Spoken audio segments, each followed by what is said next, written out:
Hi there guys, in this video I will show you how to enable Google Assistant on any Android. Firstly, get up into the Google section, then tap on your right upper side on your profile icon. Right after that, you need to go for settings right down.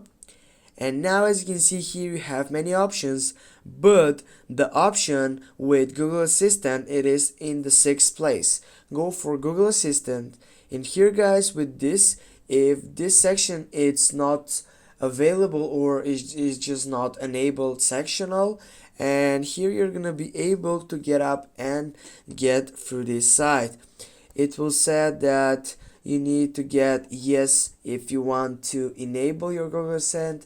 If you don't want, it will just bring you to the site in which you need to get up to that setup.